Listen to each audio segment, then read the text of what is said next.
میں آپ کو اور آسان کر کے بتاتا ہوں. ایک 10-12 سال سے میں ایک جگہ, ایک حاجی صاحب ہے, ان کی پہلے شروع میں تو چھوٹی سے سمجھ لیجیے کارخانہ تھا چھوٹا سا, ابھی بہت بڑی فیکٹری بن چکی. اور جو لیبر پہلے والے تھے نا, آج بھی 15 سال 10 سال کے ہونے کے باوجود بھی وہی لیبر ہے. اور ان کے ساتھ ان کا سلوک ایسا ہے کہ اگر چھٹی بھی دیتے ہیں نا, وہ لوگ چھٹی لے کر جاتے ہیں 2 مہینے کے لیے, 15 دن میں واپس آ جاتے ہیں. کہتے ہیں کہ گاؤں میں دل نہیں لگتا. یعنی سیٹ کے فیکٹری میں, کارخانے میں, یہاں پر دل لگتا ہے ان لوگوں کا. میں نے ایک دن پوچھا آپ کرتے کیا, ایسا کیسے لوگ آپ کتنے دیوانے. ہوتا ایسا ہے کہ لیبر صحیح ایماندار ملتے نہیں, جو اس فیلڈ میں اس میں کام کرتے ہیں انہیں پتا ہے کہ بہت سارے لوگوں کے بزنس اسی لیے لاس میں جاتے ہیں کہ کام کرنے والے ورکر صحیح نہیں ملتے. لیکن جب سے میں دیکھ رہا ہوں کہ وہ ابھی تک وہی لیبر سے ان کے پاس, وجہ کیا ہے, انہوں نے ایک سسٹم بٹھایا ہوا ہے, مینیجر ہے, سپروائزر ہے, HR ہے, ساری چیزیں ہیں ان کے پاس. اب ان کی سیلری وہیں سے مینیجر سے ہوتی ہے, اکاؤنٹ میں جمع ہوتی ہے. مثال کے طور پر ایک شخص کی سیلری 20,000 ہے, کسی کی 15 ہے. ان کے ایجوکیشن کے حساب سے, ورک کے حساب سے ان کو پیمنٹ دیتے ہیں. مگر سیٹ کا کام کیا ہے, ورکروں کو جوڑ کے رکھنے کا. پتا ہے آپ کو مینیجر سے, HR سے جو پیمنٹ ملتی ہے, مثال کے طور پر میری پیمنٹ 20,000 ہے تو مجھے 20,000 ہی ملتی ہے. مگر سیٹ جو ہے نا, ہر ورکر سے تنہائی میں ملتے ہیں, الگ سے مل کر 2,000-3,000 ہاتھ بند کر کے دیتے ہیں. کہا یہ تیرے میری بیچ کی بات ہے, کسی کو مت بتائیں. اب وہ جو ورکر ہے نا, وہ سیٹ کا, اپنے باس کا دیوانہ ہو جاتا ہے. کہا کہ میرا سیٹ میرا اتنا خیال رکھتے ہیں, اور یہ بتاتے ہیں کہ دیکھو اگر اوپنلی تمہاری سیلری بڑھا دی جائے تو سب لوگوں کی سیلری بڑھانی پڑے گی. اس لیے مہنگائی بہت زیادہ ہے, اتنے میں کیا ہوتا ہے, اس کے لیے میں نے یہ تمہارے لیے دیا. ہر مہینہ سیٹ سے ڈائریکٹ ملاقات کی ہو رہی, پرسنل, کسی کو نہیں پتا چل رہا. اور ایک ہی بندے کے ساتھ نہیں, تمام ورکروں کے ساتھ یہی معاملہ ہے. تو ہر ورکر یہ سمجھتا ہے کہ ہمارا سیٹ مجھ سے زیادہ محبت کرتا ہے. تو ایسا سلوک ہمارے بچوں کے ساتھ کیوں نہیں کر سکتے ہم, تاکہ ہمارا بچہ, ہر بچہ, ہماری ہر بیٹی, ہمارے ہر بیٹا یہ سمجھے کہ میرے والد سب سے زیادہ محبت تو مجھ سے کرتے ہیں. میرے آقا علیہ الصلوۃ والتسلیم کا نرالا انداز تھا کہ ہر صحابی یہ سمجھتے تھے کہ میرے آقا مجھ سے زیادہ محبت کرتے ہیں. جب وہ صحابی وہاں سے درمیان سے چلے گئے تو صحابہ کو یہ تجسس ہوا کہ ہم پوچھیں کہ وہ کون شخصیت ہے. پوچھنے سے پہلے میرے آقا علیہ الصلوۃ والتسلیم ارشاد فرمایا, آپ یہ پوچھنا چاہتے ہیں کہ میں نے اپنے اور صدیق اکبر کے درمیان کس کو بٹھایا تھا؟ جی حضور ہم یہی پوچھنا چاہتے ہیں. میرے آقا نے فرمایا وہ شخص ہے جو مجھ پہ درود و سلام پڑھتا ہے. محبت سے بولیے نا, کس کو قریب بٹھایا؟ کہا جو مجھ پہ درود و سلام پڑھتا ہے. صحابہ عرض نے یا رسول اللہ ہم بھی تو آپ پہ درود و سلام پڑھتے ہیں, مگر وہ مقام ہمیں نہیں ملا, وہ قربت ہمیں نہیں ملی, وجہ کیا ہے؟ تو کہا کہ ان کا درود پاک پڑھنے کا انداز بڑا نہیں رہا. کہا کیسے پڑھتے ہیں؟ تو میرے آقا نے ارشاد فرمایا ان کا درود پاک پڑھنا یوں ہے, اللہم صلی علی محمد کما تحب و ترضى.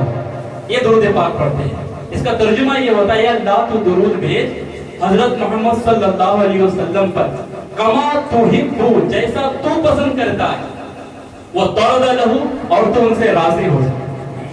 سبحان اللہ. اس انداز میں درود پاک پڑھتے ہیں تو اس لیے انہیں کی قربت کی دولت ملی. اللہ تعالیٰ ہمیں بھی اس درود پاک کی کثرت کی توفیق عطا فرمائے. درود پاک کی بے شمار بے حساب برکتیں ہیں, اور یہ درود پاک وہ ہے کہ حضرت عمر رضی اللہ تعالیٰ عنہ فرماتے, اگر کوئی چاہتا ہے کہ اس کی دعائیں قبول ہو تو پہلے درود پاک پڑھے, پھر اپنی دعا کرے, اللہ اس کی دعا کو قبول کرے گا. کیونکہ اللہ کی شان نہیں ہے کہ کچھ کو قبول کرے کچھ کو رد کرے. اللہ کی یہ شان ہے, چھانٹ چھانٹ کے قبول نہیں کرتا ہے, سب کو قبول کر لیتا ہے. کبھی آپ سودا بازار میں مارکیٹ میں خریدنے کے لیے گئے ہیں نا, کبھی چاول خریدے ہیں, جواری خریدے ہیں, توور خریدے ہیں, تو صاحب پورے اس کے اندر ہے نا کچھ ٹوٹے ہوئے ٹکڑے بھی آ جاتے ہیں, چاول کے ساتھ دھان بھی آ جاتے ہیں. آپ چھاٹ چھاٹ کے خریدتے ہیں یا وہ ایک ساتھ خرید لیتے ہیں؟ یا تو ایک ساتھ خریدے یا تو ایک ساتھ واپس کریں. آپ چھاٹ چھاٹ کے واپس بھی نہیں کر سکتے, چھاٹ چھاٹ کے لے نہیں سکتے. تو یہ ہمارا اور آپ کا سودا ہے, اور اللہ کی شان بڑی نرالی ہے. وہ مثال کے, اس کو مثال نہیں دے سکتے ہم, سمجھانے کے لیے آپ کو بتا رہا ہوں کہ اللہ تعالیٰ درود پاک کو قبول فرماتا ہے. ساتھ میں آپ نے دعا مانگی تو صوفیہ فرماتے ہیں اللہ نے آپ کی دعا کو بھی قبول کرنی ہے, کیونکہ وہ چھاٹتا نہیں ہے, سب کو قبول فرماتا ہے. تو حضرت امام بوصیری رحمۃ اللہ تعالیٰ, آپ نے نام سنا ہوگا, آپ نے پوری زندگی بادشاہوں کے قصیدے لکھے, بادشاہوں کے قصیدے, ان کے شان میں ان کی تعریفیں لکھی. مگر ایسا ہوا کہ آپ کو نکال دیا گیا دربار سے. اور انسان کے زندگی میں الگ الگ وقت آتے ہیں مصیبت کے, پریشانی کے, مگر آپ کی زندگی میں ایک ساتھ ایسا وقت آیا کہ 3 چیزیں ایک ساتھ آپ پہ حملہ آور ہوگی، ایک تنہائی، دوسری بیماری اور تیسری غربت۔ یہ تینوں کا وقت کاٹنا، ان تینوں سے مقابلہ کرنا، یہ بہت بڑی قیامت ہے۔ حضرت امام دوسری کو جب بادشاہ کے دربار سے نکال دیا گیا تو آپ کو پیرالائسس کا اٹیک ہو گیا، جسے لقوا کہتے ہیں، پیرالائسس کا اٹیک ہو گیا، بستر پر آگے بیمار ہو گیا اور سارے عہدے منصب سب چھین لے گیا، کچھ نہیں بچا آپ کے پاس۔ صحت جب تک ہے نا تو آپ کچھ کر سکتے ہیں، جب بیمار آ جائے بستر پر لیٹ جائے تو کوئی نہیں پوچھتا، غربت آ جائے تو کوئی نہیں پوچھتا، جب 4 پیسے ہوں گے لوگ دور کے بھی رشتے جوڑتے ہیں کہ وہ ہمارے قریب کے لگتے ہیں۔ مگر جب انسان کے اوپر جب یہ وقت آتا ہے نا، تنہائی، غربت اور بیماری، یہ ایک ساتھ اٹیک کیا آپ کے اوپر۔ جب بستر پر تھے تو کہا کہ بوسیری، اپنے آپ کو مخاطب اور کہنے لگے، بوسیری تو نے پوری عمر بادشاہوں کی تعریف میں بہت کچھ لکھا کہ تو نے اصل چیز کو چھوڑ دی۔ آج جس کے لکھنے کا جن کا حق بنتا ہے، جو پوری کائنات کا دولا ہے، جو پورے کائنات کا امام ہے، جس کے صدقے دنیا بنائی گئی، اس نبی کی شان میں قصیدہ کیوں نہیں لکھتا؟ تو پھر آپ نے اپنے نبی کی شان میں قصیدہ لکھنا شروع کر دیا۔ وہ قصیدہ بردہ شریف کہتے ہیں جسے، بڑا مقبول ہوا، قصیدہ لکھا آپ نے، مولا یا صلی وسلم دائما ابدا۔ یہ سنے نا آپ نے، یہ قصیدہ شریف آپ نے لکھا، قصیدہ بردہ شریف۔ جب مکمل ہوا لکھ کر آپ سو گئے، آپ کی ماتے کی آنکھ تو بند ہوگی مگر دل کی آنکھ کھل گئی، ماتے کی آنکھ بند ہوگی، دل کی آنکھ کھل گئی۔ قصیدہ لکھا تو میرے آقا خواب میں تشریف لائے، سبحان اللہ، ہمارے آقا خواب میں تشریف لائے اور ارشاد فرمانے کے، بوسیری تو نے جو دن میں قصیدہ لکھا وہ پڑھ کے سنا، سبحان اللہ، تو نے جو لکھا پڑھ کے سنا۔ یاد رکھیے گا، ذہن میں یہ محفوظ کر لے، میرے آقا جس کے خواب میں آئے، قصدن آتے، ارادے سے آتے ہیں، اپنی مرضی سے آتے ہیں، اور میرے آقا کا خواب میں آنا ہماری تمہاری طرح نہیں ہوتا۔ ابن ماجہ شریف کے حدیث 6 ترکوں کے ساتھ بیان کی گئی، یہ ہجوم کے اعتبار سے ابن ماجہ شریف چھوٹی کتاب ہے حدیث کی، مگر اس میں بھی 6 ترکوں سے بیان کیا گیا اس حدیث پاک کو کہ اللہ کے محبوب صلی اللہ علیہ وسلم کسی نے خواب میں دیکھا تو اس نے حق دیکھا، کیونکہ شیطان نبی پاک صلی اللہ علیہ وسلم کی شکل خواب میں بھی اختیار نہیں کر سکتا، سمجھے؟ یہ حدیث پاک ہے، جس نے خواب میں دیکھا حق دیکھا، اور ارادے سے آتے، اپنی مرضی سے آتے ہیں آقا علیہ الصلوۃ والتسلیم۔ ایسا نہیں اور ہماری تمہاری طرح، جیسے مثال کے طور پر کبھی ایسا ہوا آپ گھر پہ چلے گئے اور رات میں سو گئے تو یہ منظر آ سکتا، میں بیان کر رہا ہوں گا اور آپ کے خواب میں آپ مجھے دیکھ رہے ہوں گے، آپ نے کال کر کے بولا حضرت آپ رات میں خواب میں آئے، مجھے پتا چلے گا؟ ایسا بھی ہو سکتا ہے کہ میں گھر پہ جاؤں رات میں سو جاؤں، آپ میرے اس بیان کے اندر شامل تھے، میں نے آپ کو فون کر کے بولا حاجی صاحب آپ میرے خواب میں آئے تھے، رات میں بیان کر رہا تھا، آپ کو پتا چلے گا؟ جی بالکل نہیں چلے گا۔ مگر میرے آقا جس کے خواب میں آتے ہیں، ارادے سے آتے ہیں، مرضی سے آتے ہیں، ایک چیز۔ دوسری، جو خواب میں جو کچھ عطا کر دے، بہت سارے لوگ خواب دیکھتے راتوں رات کروڑ پتی بن جاتے ہیں، ایسا کچھ لگ جاتا ہے انہیں، بمپر پرائز مل جاتا ہے یا کچھ آفر آ جاتا ہے، راتوں رات خواب میں کروڑ پتی بنتے ہیں، جب صبح اٹھ جاتے ہیں تو پھر وہ وہیں کے وہیں رہتے ہیں۔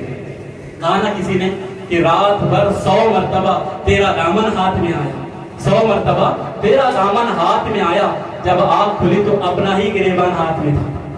تو یہ خواب ہے، خواب میں کچھ ملتا جلتا نہیں ہے، مگر نبی پاک صلی اللہ علیہ وسلم کسی کے خواب میں آ جائے، جو عطا کر دے، جو دے دے، وہ حق رہتا ہے۔ حضرت ولی اللہ، شاہ ولی اللہ محدث دہلوی علیہ رحمہ اپنے والد گرامی حضرت عبدالرحیم محدث دہلوی علیہ رحمہ کا واقعہ بیان فرماتے ہیں کہ ان کے خواب میں نبی پاک صلی اللہ علیہ وسلم تشریف لائے اور لا کر اپنے 2 منہ مبارک بال شریف نے دے دیا۔ جب آنکھ کھلی تو دیکھا تو منہ مبارک نہیں تھی، پریشان ہو گئے، بہت تکلیف ہوئی آپ کو، پھر آگ لگ گئی تو میرے آقا علیہ الصلوۃ والسلام فرمانے لگے، بیٹے پریشان ہونے کی ضرورت نہیں ہے، ہم نے وہ منہ مبارک تمہارے سرہانے کے نیچے رکھی ہوئی۔ سبحان اللہ، جب وہ آنکھ کھلی تو سرہانا تکیہ ہٹا کر دیکھا تو منہ مبارک شریف وہ تکیے کے نیچے تھی۔ حضرت شاہ ولی اللہ محدث دہلوی علیہ رحمہ فرماتے ہیں کہ جب ہم اس منہ مبارک شریف کو صندوق میں رکھا اور جب ہم کبھی باہر لے جاتے تو کڑی دھوپ میں بھی آسمان بادلوں کا ٹکڑا آ کر اس بیٹی کو سایہ بنا۔ تو بتانے کا مقصد یہ، سرکار خواب میں آ کے جس کو جو دے وہ حقیقت ہے، وہی دیں گے، اور جس نے سرکار کو خواب میں دیکھا، بہت ساری بخاری شریف وغیرہ کی روایتیں ہیں، خواب میں دیکھا تو مرنے سے پہلے بیداری میں بھی دیکھے گا۔ اگر زندگی میں دیکھنا نصیب نہیں ہوا تو یہاں تک شارعین نے لکھا کہ آخری وقت جب روح قبض کی جائے گی، مرتے وقت تو نبی کی زیارت نصیب ہوگی۔ سبحان اللہ، جب وہ اس وقت ہوگی تو اور کیا چاہیے۔ اس وقت زیارت ہو جائے, ادھر روح نکالے جائے اور نبی کی زیارت ہو جائے, اس سے بڑی نعمت اور کیا چاہیے. اللہ سب کو نصیب فرمائے. انہیں نہ دیکھا تو کس کام کی آنکھیں, دیکھنے کی ساری بہار ہے آنکھوں میں. اللہ نبی کا جلوہ ہم سب کو نصیب فرمائے. تو بتائیے نا, خواب میں جب سرکار دے دے کسی کو تو وہ چیز مل جاتی. اب ہوا یہ کہ حضرت امام بوصیری کے خواب میں سرکار تشریف لائے, پانی زدہ ہے, پیرالائسس ہو گیا ہے. کہنے لگے کہ بوصیری جو قصیدہ تم نے لکھا ہے پڑھو. پڑھنے لگے, مولا یا صلی وسلم دائما ابدا, آپ پڑھنے لگے. جب پڑھے تو میرے آقا بڑے خوش ہوئے, خوش ہو کر اپنے دست شفا اپنے مبارک ہاتھ ان کے بدن پر پھیر دیا, پوری بیماری غائب, شفا مل گیا آپ کو. اور تحفے میں آپ نے سرکار کو ایک چادر تھی, بردہ کہتے ہیں چادر کو, ہے نا. ابھی بھی کوئی نعت کا ہمارے یہاں نعت پڑھتا ہے تو لوگ مسافے میں جو کچھ دیتے نذرانے دیتے ہیں, یہ سنت ہے.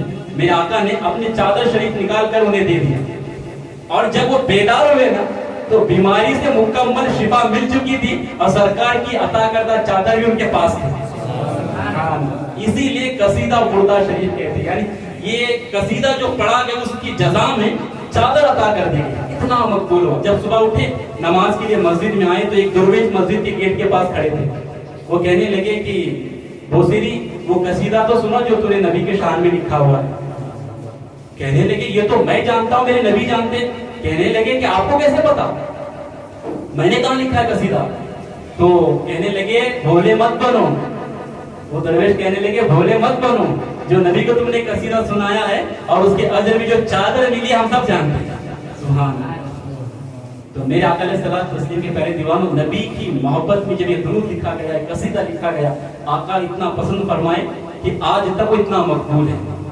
آپ نے نام سنا ہوگا نا, محمد بن سلیمان جوزولی رحمۃ اللہ تعالی علیہ, یہ دلائل الخیرات کے جو مصنف ہے, دلائل الخیرات کی جو مصنف ہے. دلائل الخیرات یہ درود شریف کی جمع کردہ ایک کتاب ہے. ہوا یوں تھا کہ آپ ایک مرتبہ سفر میں تھے, نماز کا وقت ہوا تو وضو کی درکار تھی, آپ کو وضو کرنا تھا, پانی کی ضرورت تھی. تو کنواں تو تھا سامنے, مگر پانی اتنے گہرائی میں تھا کہ نکالنا مشکل تھا, اتر بھی نہیں سکتے تھے کنویں کے اندر, اس طرح بنایا گیا تھا کنواں. تو آپ ڈول رسی کے ذریعے نکالا جائے پانی. تو آپ پریشان ہو رہے تھے اس لیے کہ وقت جا رہا تھا. وہیں اس کنویں کے قریب ہی میں ایک جھوپڑا تھا, کچا مکان تھا, وہاں پر ایک چھوٹی سی کم سی لڑکی کھڑی ہوئی تھی. وہ جب آپ کو پریشان دیکھ کر کہنے لگی کہ حضرت آپ بہت پریشان نظر آتے ہیں, کیا بات ہے. کہنے لگے بیٹا بات دراصل یہ ہے, مجھے نماز پڑھنی ہے اور وضو کے لیے پانی چاہیے.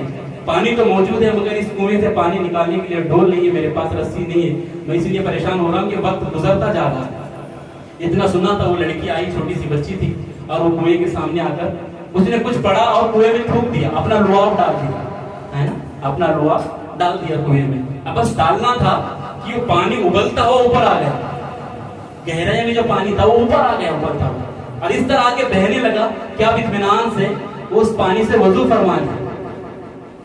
صاحب دلائل الخیرات نے وضو فرما لیا, نماز سے فارغ ہوئے اور پوچھنے لگے بیٹا تو نے کیا پڑھا تھا, کیا پڑھ کے اس پانی کے اندر تم نے اپنا لعاب ڈالا تھا.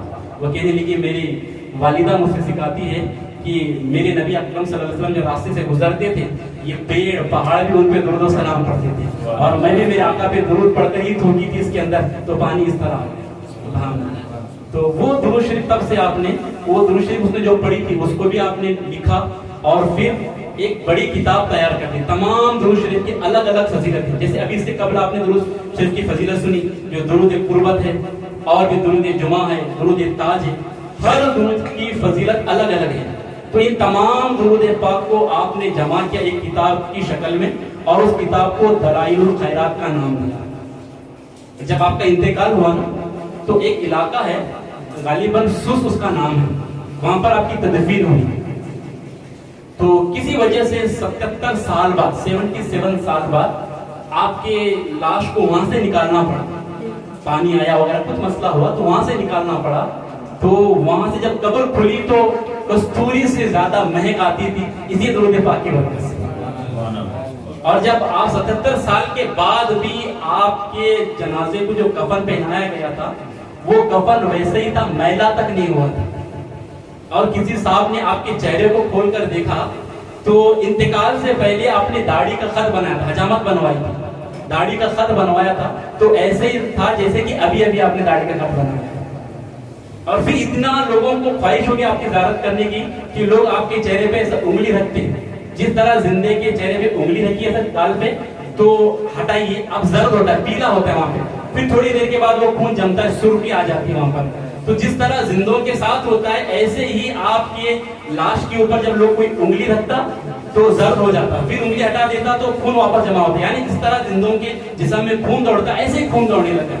اب ایک لوگوں کی عادت ہی بن گئی کہ ہر کوئی آتا چیک کرنے لگتا ہوتا نا، کچھ بے ادب بھی ہو جاتے ہیں اور لوگ زیادہ ہی کیا کہتے ہیں اس کو آگے بڑھ جاتے ہیں. تو پھر یہ ہوا کہ اس کو روک دیا گیا. پھر آپ کو مراکز میں یہاں پر آپ کی تدفین ہوئی. یہ ساری چیزیں درود پاک کی برکت ہی کی وجہ سے تھی. تو اللہ تبارک و تعالی ہم سب کو درود پاک کے بے شمار برکتوں سے مالا مال فرمائے. آپ سے گزارش ہے، جو دلائل و خیرات کا میں نے ذکر کیا، الحمدللہ تحریک سنی دعوت اسلامی نے اس کا ایپ بنایا ہے. آپ پلے اسٹور میں جائیں گے، میں نے الحمدللہ جو مدینہ مسجد گروپ بنایا ہے ہمارا، اس گروپ میں بھی میں نے لنک سینڈ کی ہے. پلے اسٹور میں جا کے دلائل و خیرات SDI یعنی سنی دعوت اسلامی اس نام سے ڈالیں گے آپ تو اس کے پڑھنے کا پورا طریقہ دیا ہے. اردو کے اندر ہے، انگلش میں ہے، گجراتی میں ہے، یہ تینوں لینگویجز میں یہ دلائل و خیرات شریف کی کتاب ہے. اس کے لیے الحمدللہ اجازت دی گئی ہے، اجازت کے ساتھ پڑھیں گے اور فیض ملتا ہے. آلریڈی ہمارے امیر سنی دعوت اسلامی نے وہ شاہکان مصطفیٰ صلی اللہ علیہ وسلم کی اجازت دی ہے. تو